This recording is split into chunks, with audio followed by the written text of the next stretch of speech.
फायदा नंबर 2 क्या है? सिम कनेक्शन पर नियंत्रण। ये जो टेलीकॉम कंपनियां है ना, धड़ाधड़ एमएनपी हो रही है, धड़ाधड़ सिम बिक रहे हैं, धड़ाधड़ कहां जा रहे हैं सिम पता ही नहीं चल रहा है, सिम कहां जा रहा है, कोई रिकॉर्ड ही नहीं है।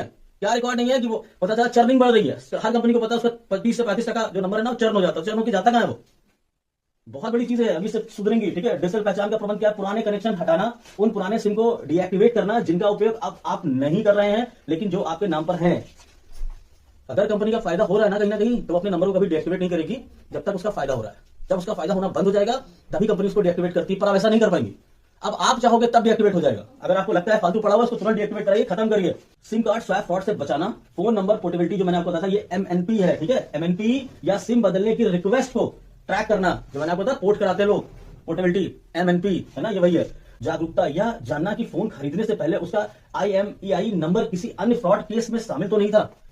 पता चला आप आज की डेट में इतनी सेकंड हैंड मोबाइल कंपनियां हैं, कैशिफाई है और बहुत सारी हैं। अब ये सारी चीजें पता चलेंगी ना कि हम अगर सेकंड हैंड फोन या फिर हम उस कंपनी से नहीं ले रहे हैं, कंपनियां तो बहुत चीजें चेक करती हैं, अगर किसी हम और थर्ड पार्टी से ले रहे हैं सेकंड हैंड फोन तो क्या हम उसको ये चेक करते हैं या किसी रिटेलर की दुकान से ले रहे हैं कि IMEI नंबर जो है ना उससे कोई पहले कोई फ्रॉड तो नहीं हुआ है। ये सारी चीजें हम बहुत आसानी से चेक कर सकते हैं और बहुत बड़ी समस्या से भी बच सकते हैं।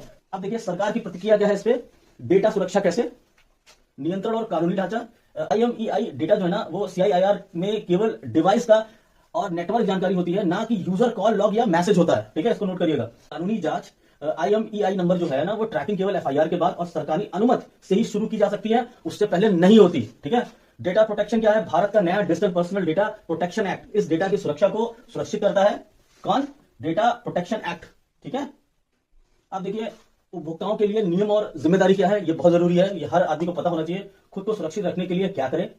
देखिए IMEI सुरक्षित रखें, अपने फोन का IMEI नंबर *06# डायल करके निकाल लें। ठीक है, और नोट करके सुरक्षित कहीं रख लें, क्या स्क्रीनशॉट लेके, स्क्रीनशॉट से निकालना बहुत जरूरी है। अगर अपना IMEI नंबर आपको निकालना है तो आपको सिर्फ *06# आपके दोनों EMI नंबर, डुअल सिम का फोन है, दोनों EMI निकालेंगे, उनको कहीं नोट करके रख लीजिए कि आपके फोन में यही EMI चल रही थी। ठीक है, दूसरा समीक्षा करें, टैपकॉप पोर्टल पर जाकर नियमित रूप से जांच करें कि आपके नाम पर कितने सिम चल रहे हैं।